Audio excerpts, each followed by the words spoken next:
Hello everyone, welcome to BSc coaching. जैसा कि हम जानते हैं कि एसएससी की नोटिफिकेशन आ चुकी है जहां पे 17,000 से भी ज्यादा वैकेंसीज है। तो कह सकते हैं कि इंडिया का जो अनएम्प्लॉयमेंट रेट है वो 17,000 से कम होने वाला है कि आप ही में से जो है उनका सिलेक्शन हो सकता है। तो देखते हैं कि क्या क्या नोटिफिकेशन में आया है। मोस्ट इंपॉर्टेंट है इसका डेट। तो सबसे पहले देखते हैं कि जो डेट का है वो है हमारा 24 जून से लेके 24 जुलाई तक का। ये डेट एक महीने का है, बहुत अच्छे से रखिएगा ध्यान में। 24 जून जो है वो कल से ही शुरू हो चुका है और लास्ट डेट जो है हमारा वो है 24 जुलाई।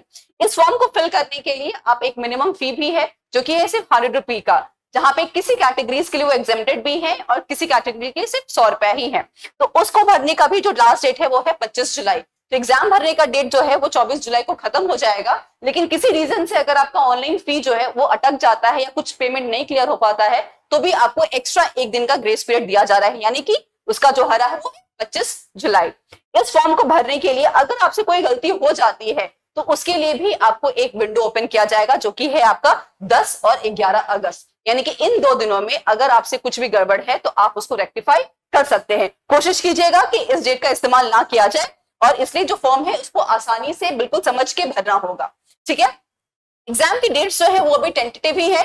पहला है हमारा टीयर 1 एंड टीयर 2, क्योंकि हमें पता है कि एसएससी जो है ये 2 लेयर्स में एग्जाम ले रहा है। पहला 1 जो है जो आपके कह सकते हैं कि प्रीलिम्स जैसा है, क्वालिफाइंग है। यहाँ पे बस चेक किया जाएगा कि कितने लोग जो है वो सही में डिजर्व करते हैं कि नहीं करते हैं। तो जो भी छटनी कह सकते हैं वो हमारा टीयर 1 में हो जाएगा और उसके बाद जो हमारा जो क्रीम स्टूडेंट्स हैं वो टीयर 2 में जाते हैं, जहां पे आपको मेरिट के बेसिस पे आपका सिलेक्शन होता है। ठीक है, तो डेट्स जो है हमारे एग्जाम का वो है सितंबर या अक्टूबर के करीब में हमारा टीयर 1 हो जाएगा और दिसंबर में, यानी कि आफ्टर 3 मंथ्स का जो है दिसंबर में हमारा टीयर 2 का ये हो जाता है। इसमें अलग अलग पोस्ट हैं। पहले पोस्ट देख लेते हैं कि हम उसके लिए लायक है कि भी नहीं है, या हम डिजर्व करते हैं कि नहीं है, या फिर हमारे लिए है भी कि नहीं है।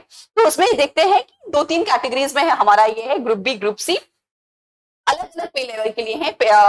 लेवल 7 है, लेवल 6 है, लेवल 5 है। पहले लेवल 8 भी आता था जहां पे डबल एओ का था, लेकिन इस बार वो वैकेंसी नहीं आई है। तो जो हाईएस्ट वाला है वो है आपका हमारा पे 7 के हिसाब से, जहां से देख सकते हैं कि जो भाई जो है आपकी सैलरी है वो 44,900 से स्टार्ट की हुई है। अब इसमें अलग अलग है और सबका अलग अलग डेट आई मीन एज है। तो यहाँ पे एक एज जो बेसिक एज है वो है आपके 18 से लेके 32। इसी एज गैप में ये सारे के सारे फिल है।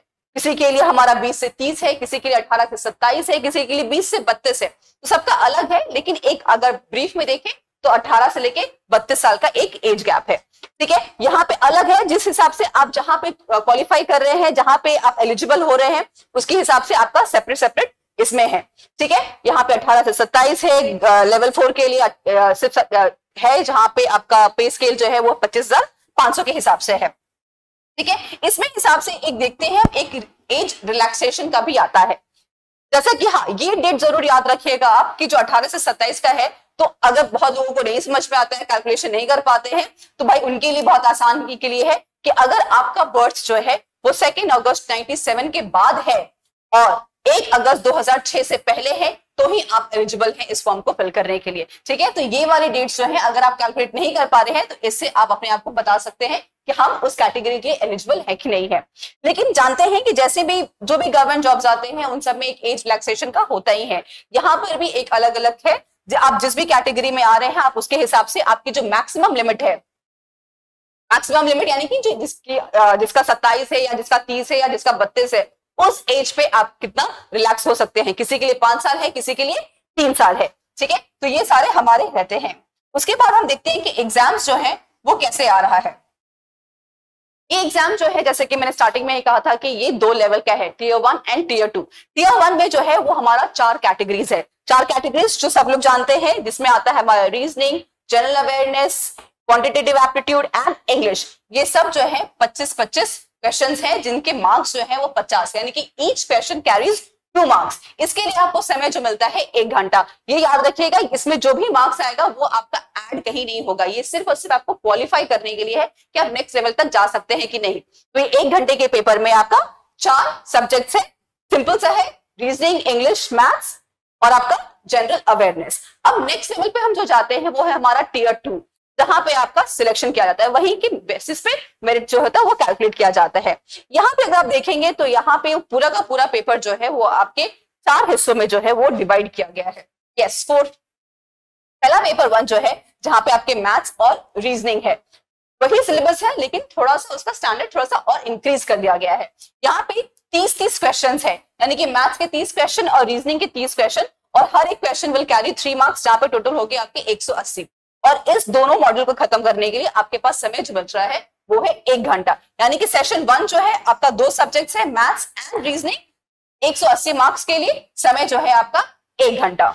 ठीक है, दूसरा सेक्शन जो आ जाता है सेक्शन 2 सेम पेपर का, वहां पे आपका आता है English and general awareness. English के हैं 45 क्वेश्चंस एंड जनरल अवेयरनेस के हैं 25 क्वेश्चन, यानी कि 70 क्वेश्चन के लिए 210 number. Again each question carries 3 marks. यहाँ पे भी जो समय है वो आपका 1 घंटा, यानी कि 1 घंटा पहले 2 सेक्शंस के लिए, फिर 1 घंटा ये 2 सेक्शंस के लिए।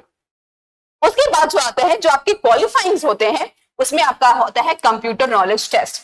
ये जो है ये सिर्फ और सिर्फ आपको क्वालिफाई करना होता है, इसमें कोई एडिशन कुछ नहीं होता। ठीक है, यहाँ पे 20 क्वेश्चंस है, लेकिन समय जो है वो सिर्फ और सिर्फ आपको 15 मिनट ही मिल रहा है, यानी कि क्वेश्चंस आया बिल्कुल स्टैटिक रहता है। अगर आप पढ़े चुके हैं तो बस आपको टिक करना रहता है, उसमें कोई कैलकुलेशन कुछ भी नहीं है। तो नॉर्मल बेसिक से क्वेश्चन कंप्यूटर के होते हैं, इसको लेकिन क्वालिफाई करना बहुत ही ज्यादा जरूरी है।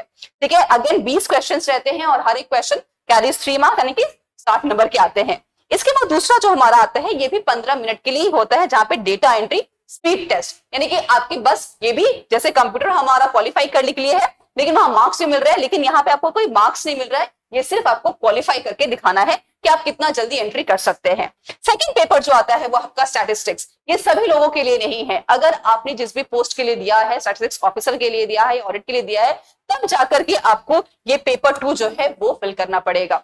अदरवाइज आपका जो पहला पेपर है पेपर 1, जहां पे बेसिक क्वेश्चंस आते हैं, वही इनफ है। आप स्टैटिस्टिक्स के लिए है तो ही जाकर के आप इसको फिल करेंगे।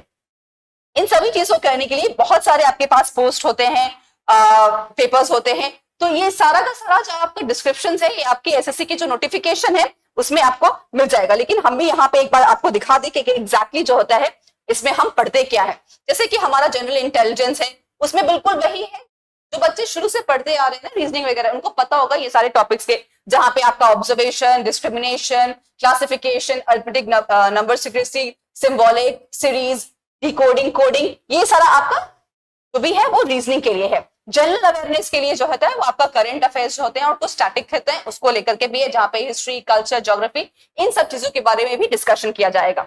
उसके बाद हमारा आता है क्वांटिटेटिव एप्टीट्यूड। ये बिल्कुल मैथ्स है, जहां पे आपने जो 10th लेवल तक जो हमने पढ़ाई करी है ना जब स्कूल में, उसी के लेवल का होता है। बस उसका होता है कि आप स्पीड कितना कर सकते हैं, जिसमें आपके आते हैं ratios, proportion, discount, partnership, algebra, triangle, circle, polygons, ये सारी चीजों के बारे में होता है। और इंग्लिश जो है, इंग्लिश बेसिकली 3 चीजों में ही डिसाइड किया जाता है, एक आपका कॉम्प्रिहेंशन, वोकैबुलरी और ग्रामर। किसी भी एग्जाम का ये 3 जो होता है वो बेस होता है, बस उसके अलग अलग लेवल और स्टैंडर्ड होते हैं।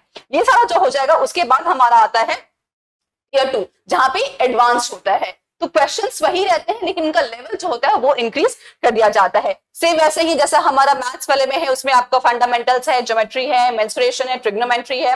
फिर रीजनिंग में हमारा बिल्कुल वही है जो हमने ऊपर भी देखा था, हमारा emotional, word building, social thinking, completion, इन सब चीजों के बारे में है। फिर उसके बाद हमारा आता है इंग्लिश वाला। इंग्लिश वाले में बिल्कुल वैसे ही है, सेंटेंस अरेंज करना है, शफल, रिशफलिंग है, ग्रामेटिकल एरर्स है वो चेक करना है, कुछ वोकैबुलरी है, कॉम्प्रिहेंशन है, उन सब चीजों के बारे में है। और दूसरा हमारा आ जाता है जनरल अवेयरनेस। जनरल अवेयरनेस में वही है आपका static and current affairs. Current affairs आप 6 महीने के जो भी अफेयर्स है उसको उठा लीजिए, इंटरनेशनल, नेशनल, कुछ गवर्नमेंट पॉलिसीज, स्पोर्ट्स इवेंट, इन सारी चीजों को लेके, और कुछ आपका स्टैटिक करके। कंप्यूटर जो है वो बेसिक कंप्यूटर कोर्सेज अगर आपने किया है या स्कूल लेवल में भी अगर आपने पढ़ा है 11th 12th तक में, तो वो आप बस अपना बुक उठा के वो सब पढ़ सकते हैं। हाँ, अभी बहुत सारे कुछ एडवांसमेंट हो रहे हैं, कुछ एआई में हो रहे हैं, कुछ नए नए इनोवेशंस हो रहे हैं, तो कंप्यूटर में उसको भी आप अपने आप को अपडेट कर सकते हैं। तो ज्यादा कुछ इसमें नहीं है, बिल्कुल सारा सिलेबस वही है, बस थोड़ा सा आपको ईमानदारी से पढ़ाई करनी होगी तो बिल्कुल क्लियर हो जाएगा। एग्जिस्ट में हमें बता दें कि एग्जाम जो है वो आपका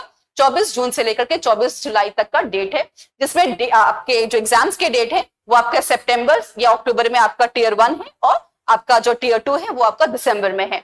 इसका जो एज है वो अलग अलग आपके पोजीशन, पोस्ट को लेकर के है, और एज जो है आपका 18 से लेकर 32 साल के एज के बीच में ही होना चाहिए।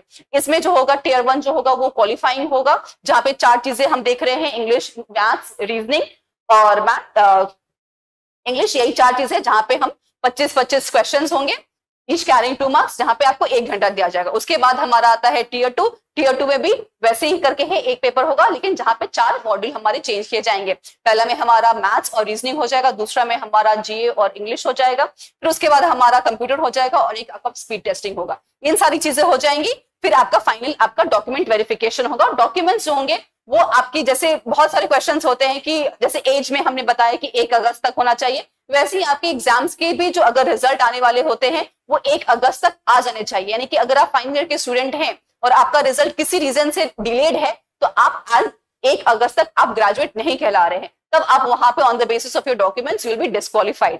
तो वो जरूर चेक कर लीजिएगा कि अगर आप अपियरिंग स्टूडेंट हैं, फाइनल ईयर के हैं, तो आपका रिजल्ट कब तक डिक्लेयर हो जा रहा है। ठीक है, ये सब डॉक्यूमेंट वेरिफिकेशन का हो रहा है। फॉर्म भरना बहुत ही आसान है, इसमें सिर्फ 100 रुपए का एक जो है मिनिमम फी है, वो भी बहुत सारे कैटेगरीज के लिए एग्जेम्प्टेड है। यहाँ पे एक नया जो शुरू हो गया है वो है लाइव फोटो, यानी कि पहले की पुराने फोटोज जो है वो अपलोड नहीं करे जाएंगे, उसी वक्त इंस्टेंट आपके एप्लीकेशन में ही एक ऐसा सॉफ्टवेयर होगा जहां पे तुरंत आपका फोटो खींच लिया जाएगा, जहां पे फोटोज जो खींचने के लिए बस प्लेन बैकग्राउंड होगा, आपका एक टैब रहेगा, उसमें आपका वो फोटो फिल्टर होना चाहिए। बस ये सारी चीजें क्लियर करिए, आराम से करिए, हर एक चीज को पढ़िए, हर एक अलग पोस्ट पे देखिए, आप अपनी क्वालिफिकेशन के हिसाब से देखिए कि आप किस पोस्ट के लिए एलिजिबल हो रहे हैं और तब उसमें फिल कीजिए और देखिएगा एग्जाम्स जल्दी से क्लियर करके आप जॉब ले सकते हैं। Thank you so much.